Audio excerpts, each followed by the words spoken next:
Hello guys, bersama saya lagi dalam Orang Nampak Channel dalam segmen Suara Orang Kampung.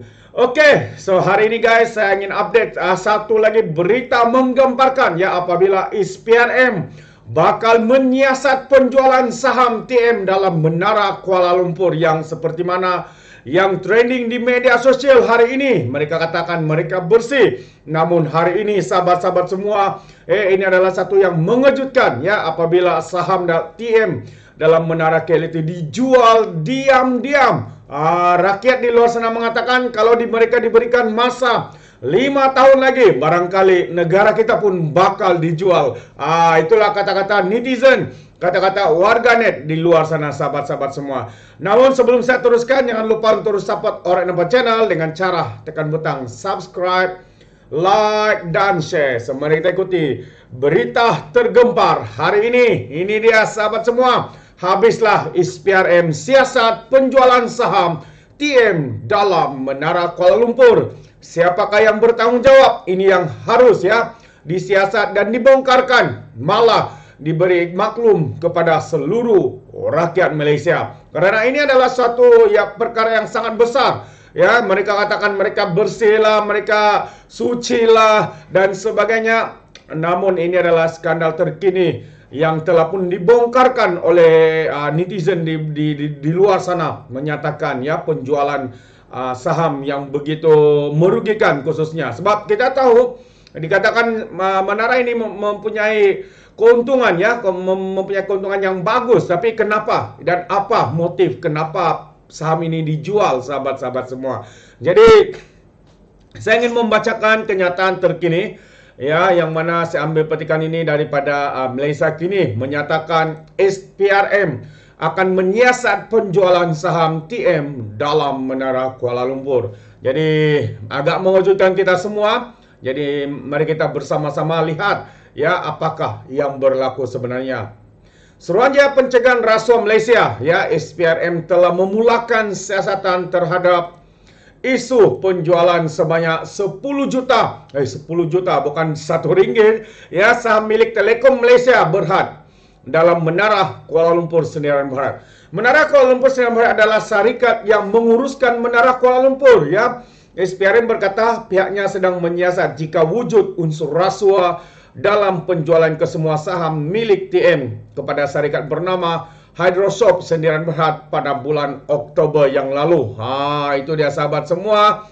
Sebelum mereka kerajaan dibubarkan dan sebagainya, mereka pula sempat untuk menjual ya. Jadi kita perlu tahu, rakyat perlu tahu, jika benar ya bersih ya dan juga ada unsur rasuah, rakyat juga berhak tahu.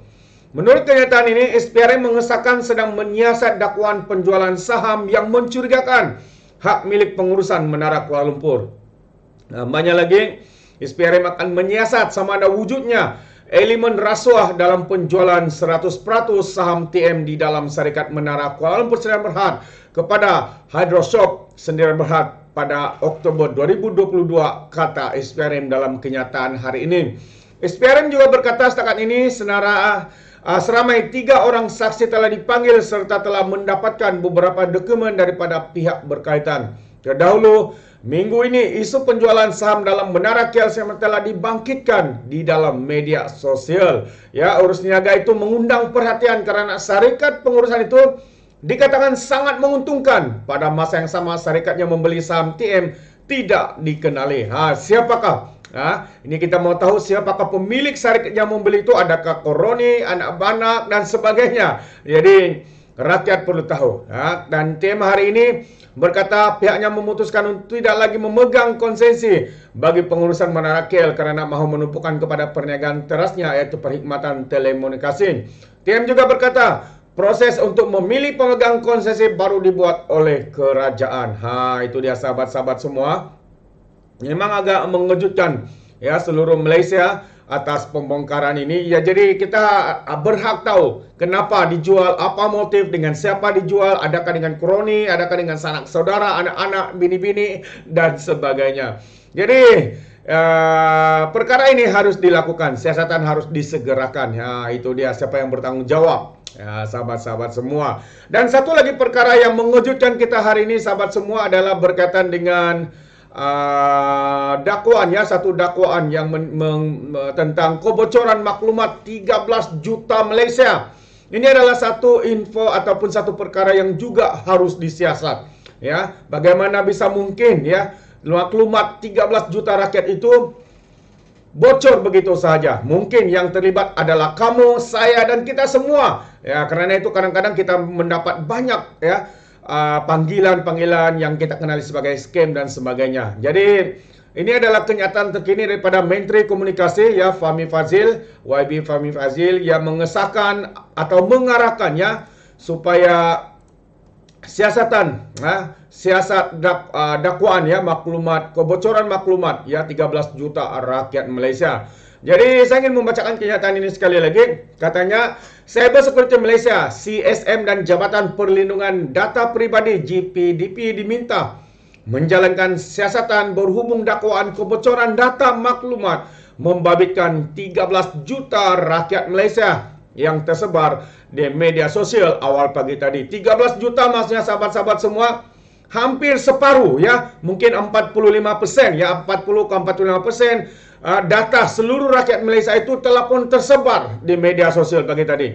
Malah Menteri Komunikasi dan Digital Fahmi Fadzil berkata kebocoran data berkenaan adalah serius, melibatkan jumlah maklumat yang begitu banyak. Tambahnya, saya akan minta CSM, GPDP siasat apakah benar berlaku kebocoran data melibatkan pihak-pihak berkenaan serta mengambil tindakan berdasarkan undang-undang, katanya dalam hantaran di Facebook hari ini. Terdahulu, beliau mengusikan satu hantaran milik pengguna akaun Facebook dengan nama pendakwa teknologi yang mendakwa hampir 13 juta maklumat pengguna daripada Maybank, Suruhanjaya Pilihan Raya, dan Astro telah bocor. Ya, dan juga berdasarkan hantaran itu pada 25 Disember, beberapa 5 hari yang lalu, kira-kira 7.56 malam, sebuah laman web telah menyenaraikan 3.5 juta maklumat pengguna Astro, 1.8 juta pengguna Maybank, dan 7.2 juta pengguna SPR. Maklumat yang dibocorkan didakwa melibatkan nama pengguna, nama penuh pengguna, tarik lahir, alamat, serta nombor kad pengenalan.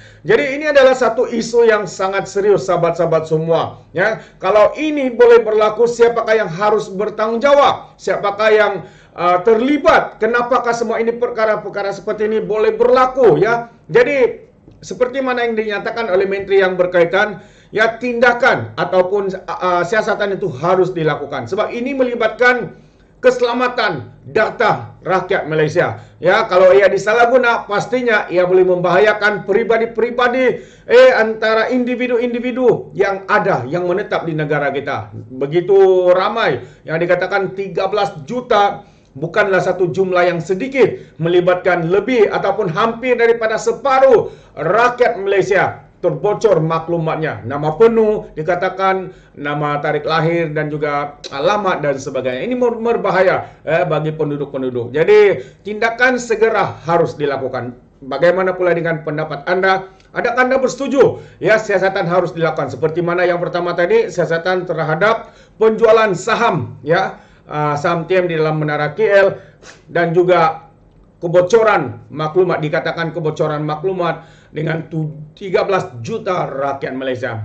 Ya, siapa yang harus dipandang jawab? Ya, harus dicari, disiasat segera. Sebab ini melibatkan seluruh rakyat Malaysia. Jadi sahabat-sahabat semua, saya ucapkan terima kasih sekali lagi kerana sentiasa memberikan sokongan padu buat channel ini. Dan sekali lagi sebelum saya mengundurkan diri, peribahasa mengatakan, tapapun kangkap, 2 ton keinginan. Dalam bahasa lainnya, tepuk dada, tanya selera. Sekian saya daripada Orang Dapat Channel. Sehingga kita berjumpa lagi untuk info dan update yang berikutnya. Sekian. Bye-bye.